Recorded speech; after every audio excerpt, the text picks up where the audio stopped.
AZ ব্লগসের সকল বন্ধুকে অনেক স্বাগত জানাই।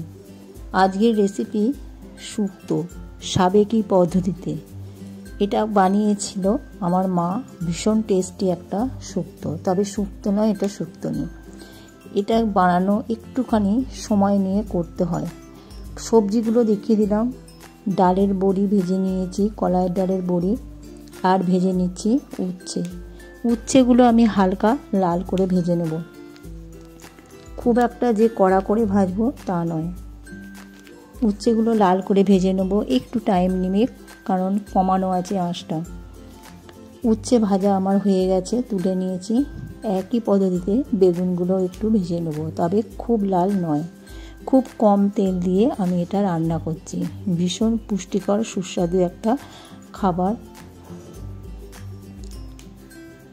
বেগুনগুলো ভাজা হয়ে গেছে, আমি তুলে নিলাম। কড়াইয়ে কিন্তু আমার একটু আর তেল নেই, সেই জন্য একটু তেল দিয়ে আর যে সমস্ত সবজিগুলো দিয়েছি, আলু, গাজর, কাঁচকলা, বিভিন্ন ধরনের সবজি, ডাঁটাটা নেই আমার কাছে, সেজন্য ডাঁটা দিতে পারিনি। তোমরা ডাঁটাটা দিতে পারো, তাহলে টেস্টটা আরও ভালো হয়। এরপর দিয়ে দিলাম আদা। একটুখানি ভালো করে আমি নেড়ে নেব, কারণ একটু গন্ধ ছাড়ে তো, সেই জন্য সমস্ত কিছুই ভালো করে একটু নেড়ে নিয়ে আদাটা দিয়ে দিয়েছি। আদা দিয়ে একটু হালকা করে আমি নাড়ছি।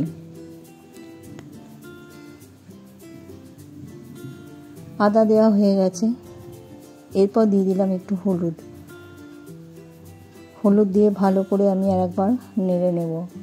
আমার জল শুকিয়ে গেছে, সেই জন্য আর বেশিক্ষণ নাড়ব না, একটু ভালো করে সবাইকার সাথে মিশিয়ে নিচ্ছি। হয়ে গেছে আমার হলুদ দেওয়া।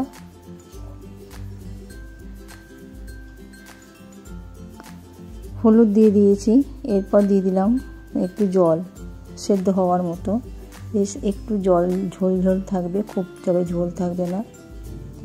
সেই রকম পদ্ধতিতে শুক্তোটা আজকে আমি তৈরি করছি। এরপর দিয়ে দিলাম একটু চিনিটা তোমরা পরিমাণ মতো দেবে, তবে চিনিটা কম দেওয়াই ভালো, বেশি দেবে না। উচ্ছেটা একটু বেশি করে দেবে।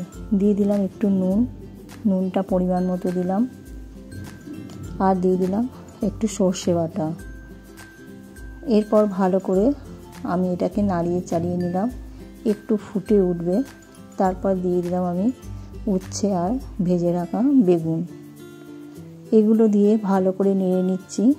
বড়িটা তবে এখনও দিইনি, এবার বড়িটা আমি দিয়ে দিচ্ছি। বড়িটা একটু পরে পরে দিলেই ভালো হয়, নাহলে প্রচণ্ড গলে যায়, সেই জন্য বড়িটা একটু পরে দিলে ভালো হতো, তো আমি আর একটু আগেই দিয়ে দিয়েছি। আমার সবজিগুলো প্রায় সেদ্ধই হয়ে এসছে। 5 মিনিট পরে ফিরে এসে দেখছি হ্যাঁ ভালো মতো আমার হয়ে গেছে। আমি একটা অন্য পাত্রে শুক্তোটা ঢেলে নিয়েছিলাম। এরপর দিয়ে দেবো ফোড়নে দিলাম 2 তেজপাতা আর 5 ফোড়ন, 5 রকম ফোড়ন।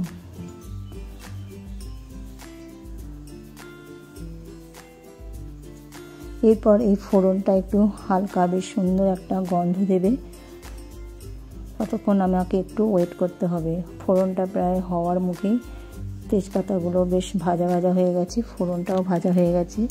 এরপর আমি ঢেলে রাখা সেই শুক্তোটা এই কড়াইয়ের মধ্যে একটু ছুঁকে দেব, সাদলে নেবো জিনিসটাকে। কড়াইয়ের মধ্যে ঢেলে দিলাম, একটুখানি জাস্ট নাড়াচাড়া করে নেব। আমার শুক্তো প্রায় হয়েই গেছে। এবার লাস্ট মুহূর্তে কি দিই দেখো, এগুলো দিলে শুক্তোর টেস্ট আরও বেড়ে যায়। তবে আমি দুধটা দিইনি, দুধ থাকলে দুধ দিলে আরও বেশি ভালো হয়।